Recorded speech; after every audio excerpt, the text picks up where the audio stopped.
Bonjour à tous, bienvenue dans ce nouvel épisode. Aujourd'hui, on reçoit Wendy qui est coach en éloquence et en Prise de parole en public et prise de confiance en parole en soi. public et confiance en soi. Ça tombe bien parce que moi, tu verras, des fois, j'ai des petits problèmes. On va faire ça ensemble, t'inquiète pas, Mano. Ok, c'est parti. Donc, est-ce que tu peux un peu nous raconter ton parcours et comment tu en es arrivé aujourd'hui à être coach en éloquence et en prise et en confiance de soi? Alors, je commence par le tout début. Le tout début. Ok. Donc aujourd'hui, je suis formatrice et mentor en confiance en soi et prise de parole en public. Comment ça arrivé? Tout simplement parce que dès le plus jeune âge, j'ai senti que la voie du salariat, c'était pas pour moi. C'était pas pour moi dans le sens où je suis une personne qui aime beaucoup la liberté de créativité, la liberté de s'exprimer, la liberté d'être soi-même surtout. Et quand on grandit, en fait, on est souvent mis dans des cases. Voilà, tu dois faire ça, tu peux faire ci, etc. Et moi, j'ai toujours été contre ce principe-là. Donc, j'ai été salariée, bien entendu. J'ai suivi un parcours classique, hein. J'ai été en école de commerce, en école de communication. J'ai travaillé en tant que manager pendant des années et recruteuse, donc dans le développement humain, mais en tant que salariée. Et un jour, il s'est passé un truc. C'est un truc que je raconte très, très peu. Je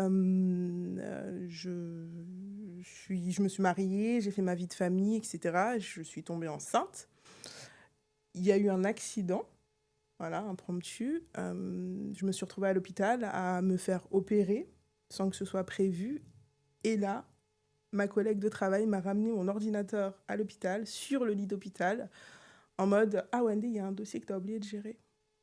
Alors que tu sors d'une Alors opération, que je sortais d'une opération et que j'avais perdu mon enfant. ton bébé. Et là, moi, j'étais toute innocente et j'étais vraiment, tu sais, matrixée en mode salariat, c'est-à-dire, c'était normal pour moi à ce moment-là. J'étais pas choquée, hein. Elle m'amène, donc elle me demande de gérer un dossier. Voilà, mon mari m'amène mon Mac à la maison, enfin à la maison, à l'hôpital. Je suis allongée, et je gère le dossier. Elle s'en va, sans me demander si ça va, si je reviens bientôt. Et là, je me suis rendu compte que, en fait, je voulais pas de cette vie-là, tout simplement. Je voulais pas d'une vie où j'étais pas respectée pour qui j'étais. Je voulais pas d'une vie où on en a strictement rien à faire de moi et où surtout j'utilise pas mes dons naturels. Je voulais pas de cette vie-là. Et ça m'a fait un choc en mode, coûte que coûte, tu vas sortir de ce délire de salariat magot et tu vas te créer la vie que tu mérites en fait. Et le choc, tu l'as eu instantanément ou ça t'a pris quelques temps avant de réaliser puis te dire je vais partir? Ça m'a pris quelques temps. Ça m'a pris quelques temps, mais ça a été vraiment le déclencheur. Parce que je pense qu'il n'y a jamais un seul choc qui fait que tu passes de salarié à entrepreneur. Ou il n'y a C'était pas la un goutte choc. d'eau. C'était la goutte d'eau. Je pense que depuis un certain temps, je mûrissais déjà ça. Tu vois, le fait d'avoir un cadre strict, d'avoir des horaires, d'avoir des collègues, de devoir faire bonne figure parfois alors que t'as pas envie, on t'invite, ah tu viens déjeuner avec nous? Ouais, ouais, t'as pas envie, tu vois, t'as envie d'être Avec seule. ta gamelle. C'est ça, t'as envie même de te sentir libre, mais parfois les contraintes et surtout le jugement, entre guillemets, et le fait d'être dans la société politiquement correcte fait que tu n'es pas toi-même à 100%. Et moi, il y avait tout ça. Ça s'accumulait au fur et à mesure, ça s'accumulait petit à petit. Après ce poste-là, donc j'ai été en arrêt, bien entendu. J'ai quitté, par contre, l'entreprise en question. Une démission alors. Ouais, j'ai démissionné. J'ai retrouvé un emploi quelques temps après, hyper bien rémunéré. Très, très bien d'ailleurs. Voilà, où j'avais des 5K, 8K de salaire par mois, mais où ça me pompait toute mon énergie et tout mon temps, parce que il y avait pas d'horaire. Et j'étais devenue maman entre-temps, donc maman de ma première. Et je suis tombée enceinte au bout de 2 ans dans cette boîte. Je suis tombée enceinte de ma deuxième. Donc moi, c'était des grossesses à risque, hein, après, pour le coup, après Ton voilà, opération. c'est ça. Et du coup, j'ai été arrêtée très tôt. Et lorsque j'ai été arrêtée, ça c'était en 2019, du coup, j'ai commencé à prendre très sérieusement les réseaux sociaux et à chez moi avec mon ventre, parce que j'étais en bonne santé, hein, je me Oui. sentais bien, juste que je pouvais pas aller bosser. Et ça a été une grosse opportunité. Tu vois, cette grossesse, elle était imprévue totalement, mais ça a été l'opportunité de créer et d'avoir l'espace nécessaire pour créer la vie qui me ressemble. Parce que il y a énormément de go qui m'écrivent tous les jours, toutes les semaines. J'ai trop envie, moi aussi j'ai envie, mais j'ose pas, mais j'ai pas le temps. Mais c'est vrai que lorsqu'on est dans un train-train, par exemple, je sais pas, tu bosses 35 heures par semaine en tant que salarié, tu sors le matin, tu rentres le soir, t'as pas l'espace nécessaire de réfléchir à comment tu vas créer ton projet, etc. T'as pas le temps On est en mode nécessaire. automatique en fait. C'est exactement On ça. rentre, il faut s'occuper des enfants, le repas, le ménage éventuellement, préparer la gamelle du lendemain. C'est ça. Tu es dans ton train-train, tu n'as pas l'espace et surtout, c'est une habitude. Et Ouais. l'être humain, il aime l'habitude, ça le rassure en fait. Et c'est dans les choses qui ne sont pas habituelles, c'est dans les choses qui sont challengeantes, qui sont nouvelles, qu'on va parfois et très souvent même prouver ce qu'on est censé faire sur Terre, hein, selon moi. Et c'est l'espace que j'ai eu grâce à cette grossesse. Et donc, je me suis formée en tant que coach, je me suis formée en tant que formatrice également pour adultes, en transition. J'ai vraiment essayé de prendre ce temps-là. Pendant ton congé maternité, enfin, ton Exactement. arrêt. Exactement. J'ai essayé de prendre ce temps-là et de le mettre à profit pour me former et monter en compétences. Et à partir de là, dès lors que j'ai accouché, je me suis dit, c'est mort, je ne me vois pas retourner là-bas avec mes deux enfants. En bas âge. C'est exactement ça. Bosser comme une folle, même si je gagne bien ma vie, c'est bien, mais si tu n'as pas le temps de dépenser tes sous, il n'y a pas d'intérêt, en fait.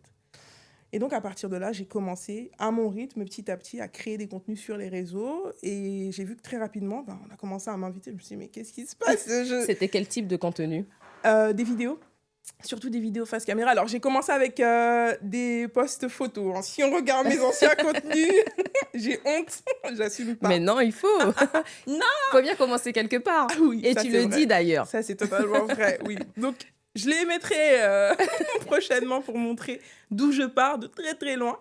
Et donc, j'ai créé, des posts au début avec des citations, juste comme ça, qui motivent un peu. Je voyais un petit peu ce que d'autres personnes faisaient. Je m'en inspirais. Je savais pas trop par où aller.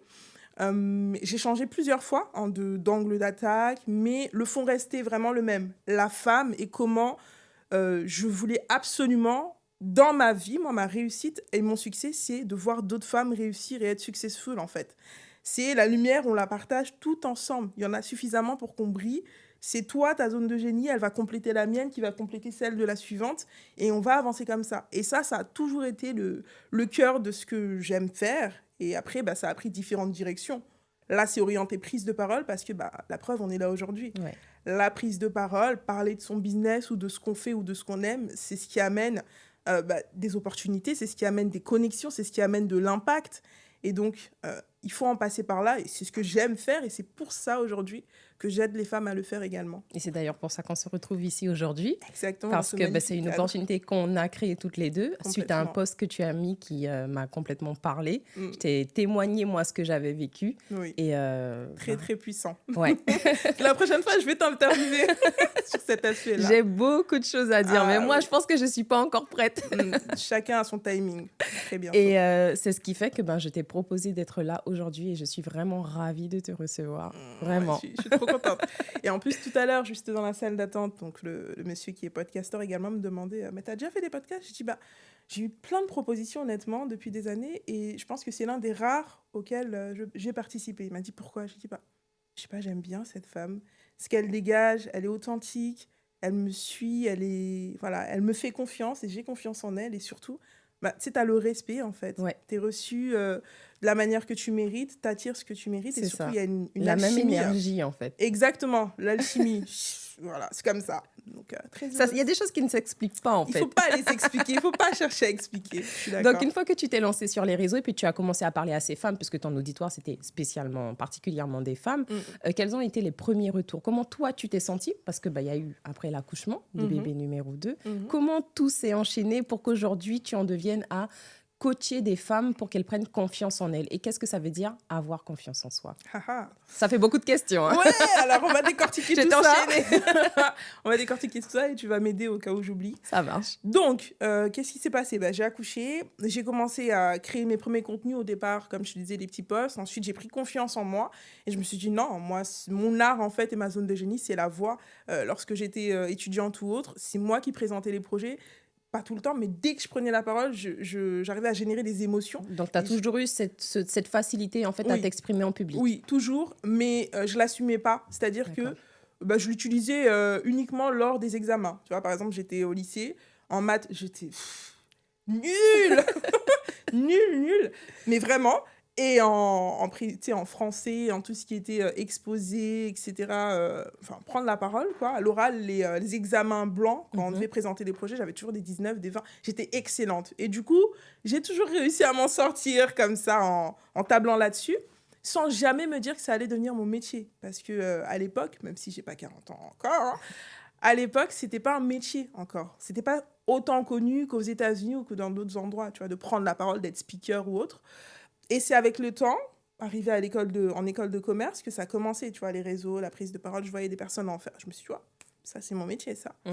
Et donc, bref, pour en revenir à ce que tu me demandais, comment est-ce que ça s'est déroulé, ça s'est enchaîné? Je me suis vue en train de créer des contenus. J'ai commencé à faire des face caméra en story au départ. Pas très naturel, pas très authentique. J'essayais de créer quelque chose, mais je savais pas où j'allais. Et en fait, c'est en faisant, en me trompant, que j'ai appris ce que ma cible, mes clientes en devenir attendaient. Et surtout, en étant de plus en plus naturelle, j'ai commencé à attirer de plus en plus d'opportunités. La première que j'ai attirée, simplement en postant des contenus sans avoir d'offres. J'avais même pas encore d'offres. Moi-même, je savais pas comment j'allais faire. Comment t'allais... Du tout, hein, tu vois. C'est pour ça que je vous dis souvent, les go, il faut commencer, il faut faire, et vous allez attirer à vous, en fait, ce que vous méritez. Commencez quelque part, vous savez pas ce que ça peut vous apporter. Et du coup, j'ai une amie qui avait une marque de bijoux, de vêtements, et elle m'a proposé d'intervenir à un événement qu'elle faisait. Je me suis dit, pourquoi faire, pourquoi dire? Écoute, tu vas parler confiance en soi, ton domaine, tout ça. T'es coach, non? Je dis, ouais, c'est vrai, ok. Bon. Je venais d'accoucher, pour te dire, mon mari m'a amené ma fille dans la voiture pour que je l'allaite. Ok. Juste avant de passer. Pour te dire à quel point j'étais déterminée, et j'étais en mode, tu vas pas louper cette opportunité parce que ça va être le déclencheur. Ouais, j'en étais sûre. Tu vois, je le sens. Moi, j'ai un feeling comme ça. Comme toi, je t'ai senti. Et du coup, j'étais en mode, punaise. Et donc, j'ai dit, bébé, excuse-moi. Je l'ai allaité, j'étais là et tout. Je suis revenue et j'ai parlé avec mes tripes. J'ai parlé de ce que je t'ai raconté, mais en très condensé. Et de comment je me suis lancée un peu subitement lorsque j'étais en congé mat, et qu'en vrai, tout le monde peut le faire en soi. Il n'y a pas besoin du moment parfait, on le crée. C'est ça. On le crée. Et ça a inspiré énormément de personnes. Et après ça, 3 nanas m'ont demandé de les coacher. Je dis quoi? Pourquoi? Moi? J'étais pas prête, tu vois. C'est vraiment ça, je n'étais pas prête. Et elles me suivent encore aujourd'hui. Et du coup, je me suis dit, ok. J'ai créé en 48 heures un atelier. Donc, je me suis dit, ok, bon. J'ai créé un atelier. Je leur ai envoyé la page de vente. Je crois que c'était une page, une page de vente, je ne sais plus le nom. Elles ont payé. Et donc, en quelques jours, j'ai monté un atelier en présentiel avec des slides, tout dégommé. Voilà, pas ouf, mais quand même, j'y ai mis du cœur. Et j'ai créé avec elles, et on a fait une demi-journée d'immersion où je leur ai appris à trouver un peu leur zone de génie et à se faire confiance parce qu'elles n'étaient pas encore lancées, elles voulaient se lancer. D'accord. Une dans le maquillage et une dans la coiffure, dans les cheveux. Ça a été l'une de mes premières clientes en one-one par la suite. Et c'était magnifique. L'atelier était magnifique. Donc, tu as commencé en atelier groupé. C'est ça, exactement. Petit groupe. D'accord. C'était génial. J'ai adoré. Je me suis dit, waouh, il y a quelque chose à faire. Tu vas continuer. Tu vas continuer. Tu ne sais pas où ça va te mener encore. Il n'y a pas de structure. Tu vas structurer en faisant. Ok. Et j'ai eu mes premiers retours et mes premières clientes satisfaites. Et j'étais choquée, en fait, de l'impact que j'avais pu avoir. Et même parfois encore aujourd'hui, hein. Lorsqu'on m'écrit des messages ou autre, je suis là, je suis émue, je me dis, putain, moi, je fais tout ça, là. Je crée tout ça. Vraiment, moi. Et au moment où tu crées l'atelier en 48 heures et que il faut trouver le bon prix, le juste prix, comment tu t'en sors? Ça, c'est difficile. Ça, c'est très difficile, je trouve, de valoriser son travail et qui on est, en fait. Surtout, c'est pas palpable. C'est pas un produit, ça. En fait. Ça, je vous le vends c'est exactement ça, c'est ça. Tu as le produit, tu as les matériaux, etc. Tu peux, en fait, rapidement te dire, OK, comment je suis rentable. Là, en fait, ça va être en fonction de ton mindset, riche ou pauvre, déjà, et surtout de la valeur que toi-même tu perçois de qui tu es en soi. Ça joue énormément. C'est très important avant de se lancer dans l'entrepreneuriat de faire un travail sur soi, de fond, sur son estime et sur la manière dont on se perçoit. Sinon, soit tu vas abandonner, soit tu vas te sous-évaluer, soit tu prendras jamais ta place. Moi, j'ai de la chance depuis assez longtemps. J'ai une haute estime de moi. Je suis pas dans l'ego, non, je suis dans une haute estime de moi, c'est-à-dire que je sais qui je suis, je sais ce que j'ai déjà réalisé, je sais où je vais. Et même si je me loupe souvent, je rate, je foire, etc., ça n'a jamais terni mon estime de moi parce qu'elle est profondément ancrée. Et ça m'a aidé à mettre le juste prix. Et parfois, je me suis même vue mettre un prix assez haut. Et ma mère m'a dit, t'es sûre que c'est pas un petit peu haut quand même? Je te connais, c'est génial, je sais que tu peux. Mais là, c'est le premier. Laisse les gens venir, Mago, doucement. Je dis, bon, ok. Et donc, c'est comme ça, en fait, je me suis dit, écoute, bon, je suis allée voir quand même un petit peu d'autres ateliers. Hein. J'ai tapé atelier confiance en soi, Ouais. Paris. Et c'est inspiré J'ai de fait ce une qui petite se veille, faisait déjà. C'est ça, exactement. Je me suis positionnée tout de même sur le marché pour être cohérente. Faut pas être non plus, voilà, faut pas faire les choses de manière stupide et irréfléchie. Certes, j'ai une estime de moi, mais il y a aussi la réalité du marché, il faut en prendre conscience. Et la réalité aussi de l'impact que tu as déjà. J'étais pas encore connue, enfin, je dis pas que je suis hyper connue aujourd'hui, mais j'avais moins de visibilité, pas encore de clientes. Moi, c'était le but, faire venir des personnes pour avoir aussi de la preuve derrière sur le fait que ça fonctionne bien. Que j'en ai aidé 2, 3, elles sont hyper satisfaites, donc je peux en aider 10, 15, 20. Donc, il y a eu tout ça que j'ai pris en compte. Et cette estime de toi, elle te vient tout de ton entourage ou tu l'as construite toute seule? Je l'ai bâtie toute seule. Toute seule. Pourquoi je dis ça? Alors, mon entourage est incroyable. Incroyable. Il est assez vaste, oui et non. On est une grande famille, c'est pour ça que je dis ça. Mais je suis africaine, donc on a une certaine éducation qui fait que l'estime, c'est pas le point central, hein. On nous dit pas tous les jours, oh, tu es magnifique en Montessori, non, pas du tout. On est plusieurs frères et sœurs lorsqu'on grandit, chacun a sa personnalité. La maman, elle essaie de faire au mieux, elle est incroyable, mais elle peut pas tout gérer non plus. Donc, gérer les petits bobos de l'estime de soi, de comment on se perçoit, des bagarres entre frères et sœurs, des moqueries, elle a pas ce time. Et du coup, moi, j'étais moquée, j'étais très, très mince lorsque j'étais plus jeune, maigre. Je suis arrivée, j'ai déménagé, donc moi, je suis parisienne. J'ai déménagé dans un autre secteur de Paris. On a beaucoup déménagé pour des raisons, voilà. Et je suis arrivée dans un quartier, j'étais au collège, et il y avait une bande de nanas, en fait. Elles m'ont prise pour cible. Voilà. Parce que quand je marche, on me voit, parce que j'étais grande, j'étais élancée, je suis fraîche. J'étais un peu trop mignonne et sûre de moi, surtout. Et parfois, ça peut faire peur. On a les deux cas de figure. On a les femmes qui vont être inspirées parce qu'elles aiment et elles ont envie de devenir, soit notre pote, soit comme nous, soit faire pareil. Et on a les autres. On a celles qui ont le seum, on a celles qui ne s'acceptent pas, qui ont une estime peut-être plus faible et qui, du coup, vont projeter, en fait, leur mal-être et leur... le fait qu'elles ne s'acceptent pas sur toi, qui t'acceptent, ça va les... Ouais. Et moi, c'était ça. Et elles étaient plusieurs. Vraiment, elles étaient 5-6. Et elles m'appelaient Grums, Grums, Grums. Grums, ça veut dire maigre, maigrichonne, mais de manière très péjorative. Et du coup, c'était difficile, mais lorsque je les ai vues s'en prendre à moi, bien sûr, je sais me défendre, donc je me défendais tant bien que mal. Mais t'es jeune, t'es ado, tu vois, donc ça joue. C'est à ce moment-là que l'estime... Donc, il y a 2 âges où l'estime de soi et la confiance, on les bâtit. C'est lorsqu'on est petit, enfant, tu vois, entre 5 ans et 8 ans à peu près, et adolescent. C'est là que c'est le plus fragile et que c'est là qu'on a besoin justement d'être soit bien entouré, soit soi-même forger une carapace. Moi, c'est ce que j'ai fait. Et j'ai créé une carapace de la go badass. Tu vois, c'est-à-dire, je me levais le matin, je me regardais sur le miroir, je me disais, mais t'es trop belle, mais c'est qui cette femme? Mais vraiment, je plaisante absolument pas. Et mes sœurs, elles étaient là en mode... Et après, elles se sont habituées à me voir comme ça et elles étaient contentes, tu vois, en mode, waouh, elle a confiance en elle. Et j'étais en fait j'ai tellement ce besoin-là de me sentir bien et d'avancer dans ma vie, dans mes projets, et je suis pas nourrie en fait d'estime extérieure, c'est-à-dire que, comme je te le disais, ma famille, à l'école, j'étais nulle en maths, donc on me dit, ah, t'es nulle. Donc je me disais, il faut que ça vienne de toi, de l'intérieur. Il faut que tu bâtisses un truc solide, sinon tu vas te foirer dans ta vie, meuf. Tu vas te fracasser, parce que tu seras cassée comme beaucoup d'adultes qu'on voit aujourd'hui.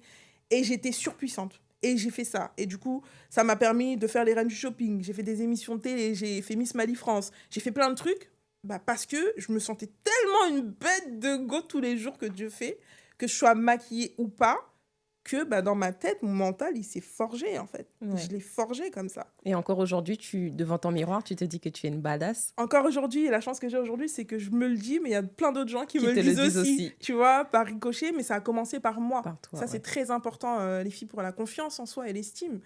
La confiance en soi, c'est la perception que tu vas avoir, je réponds à ta question, de toi-même et de ce que tu es en mesure et en capacité d'accomplir.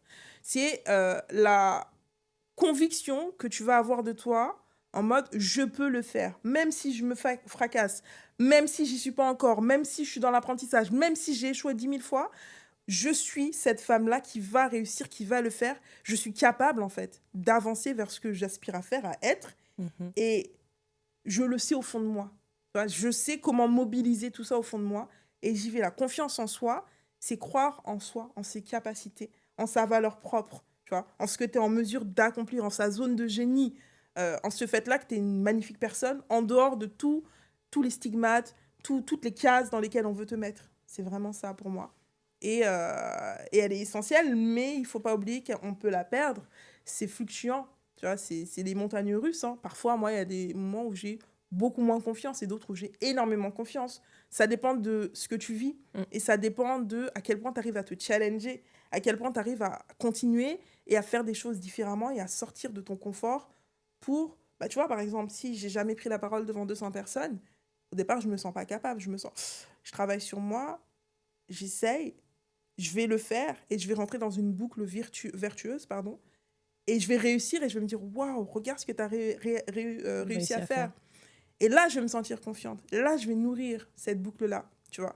Et c'est vraiment ça, la confiance, c'est, OK, j'ai un point de départ, je ne sais pas trop, je doute peut-être. Je vais me challenger, je vais le faire. Waouh, j'ai du succès, j'ai réussi ce truc-là. Et du coup, punaise, j'ai envie de le refaire. J'ai envie de ressentir, tu vois, cette adrénaline. Et c'est une boucle et parfois, elle se casse quand tu foires. Mais il faut réussir à se remobiliser. Ok. Et comment on fait quand on a des enfants en bas âge et qu'on est coach en confiance? Est-ce que déjà, tu leur inculques cette façon que tu as de toi d'avoir confiance en toi tous les jours? Est-ce que c'est quelque chose qu'on peut transmettre à des enfants en bas âge? Ils ont quel âge déjà, les enfants? Alors là, elles ont 6 et 8. Ok. Donc elles sont plus grandes un petit peu. Mais depuis qu'elles ont 3 ans, je crois, à l'école, 3 ans et 2 ans, surtout celle de 3 ans, ma plus grande aujourd'hui, j'essaie de lui transmettre. En tout cas, ce que je fais énormément avec son papa, c'est que je sais à quel point c'est important l'estime de soi pour avoir de la confiance par la suite, tu vois. C'est le socle. Et donc, je travaille énormément là-dessus, mais ça va être par exemple sur des petites phrases. Lorsqu'elle était en maternelle, en dernière section, il y a une fille qui l'embêtait beaucoup, qui se moquait d'elle, de son physique. Pourtant, elle est toute mignonne, ma fille. Hein. Mais elle se moquait d'elle, voilà, elle voulait pas qu'elle traîne avec elle et d'autres copines. Elle la mettait dans le coin. Et du coup, moi, mon but, c'était de lui dire tous les matins, on répétait ça en allant sur le chemin de l'école. Je lui disais, mon cœur, on va répéter des phrases parce que tu sais que tu es une personne merveilleuse, non? Elle me dit, oui, maman, trop mignonne. Et je lui disais, dis, je suis belle, je suis importante et je peux faire tout ce que je veux. Et elle répétait ça, toute mignonne, tu vois. Et, euh, et en fait, ça l'a aidé. Ça l'a aidé un petit peu, mais au-delà de ça, qu'est-ce que je fais au quotidien? Je les écoute beaucoup.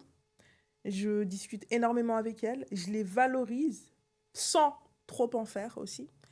Et j'essaye de faire en sorte qu'elles se perçoivent de la bonne manière.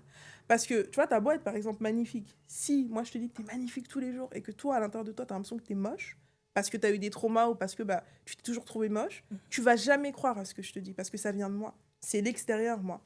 Et du coup, moi, mon travail avec mes filles, avec mes princesses, c'est de leur faire prendre conscience à elles-mêmes, leurs valeurs et à quel point elles sont incroyables et qu'elles le pensent d'elles-mêmes. Et après, je peux leur dire et les nourrir au quotidien avec ça. Mais elles le savent, elles me disent, je sais que tu es intelligente, mon cœur. Oui, je sais, maman. Tu vois. Et on en vient à ça. Et il faut faire attention, ça commence très tôt. Moi, je ramasse, j'accompagne par la suite, hein, plus grande des femmes dans le cadre de mes autres fonctions, parce que je suis formatrice en centre de formation avec des organismes. Donc, c'est pas mon public d'habitude, de base, mais c'est des publics que je peux avoir et c'est des personnes qui sont un peu fracassées par la vie parce qu'elles ont vécu plein de choses. Et tu le vois que leur estime, elle est comme ça, quoi, toute faible, vraiment. Et c'est très, très difficile de travailler la confiance en soi lorsqu'il n'y a pas une bonne estime de soi, une bonne perception de soi-même. Donc, mesdames et même messieurs, ça commence dès le plus jeune âge. Si vous avez des enfants ou dans votre, vous-même des enfants ou même dans votre entourage, attention à la manière dont on leur parle. Les comparaisons tacites ou autres, non, on ne veut pas. C'est nul et non avenu puisque ça reste, on est des éponges en étant enfant. Donc attention à comment on parle, attention à comment on les valorise, attention à comment on les compare. Tout ça, ça joue.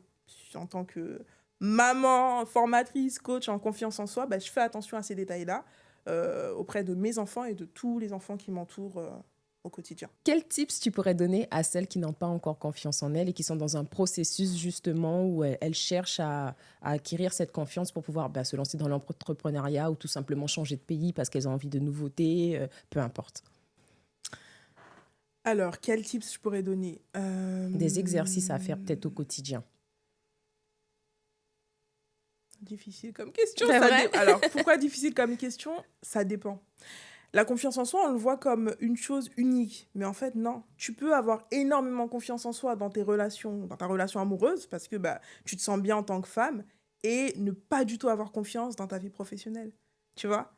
Donc, la confiance en soi, ça va dépendre. Ce que je vous donnerais comme conseil, c'est déjà déterminer où est-ce que vous n'avez pas confiance en vous, dans quel pan de votre vie, est-ce que c'est dans les relations sociales, quand on veut rencontrer de nouvelles personnes ou autres, est-ce que c'est dans le travail, est-ce que c'est en tant que femme, à quel niveau on n'a pas confiance en soi, déjà, et à partir de là, se poser la question de d'où ça vient.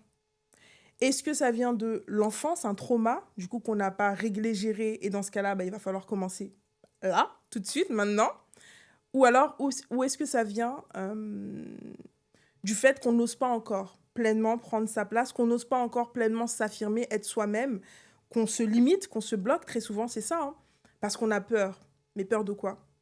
Ouais. Peur de quoi? Peur de qui? Peur pourquoi? Identifier en fait le mal-être. Identifier d'où ça vient, clairement, et c'est à partir de là que vous pourrez commencer à mettre en place des actions. Et ce qu'il faut savoir, c'est que votre confiance, vous allez commencer à la voir se manifester dès lors que vous allez faire un petit pas. Commencez tout petit.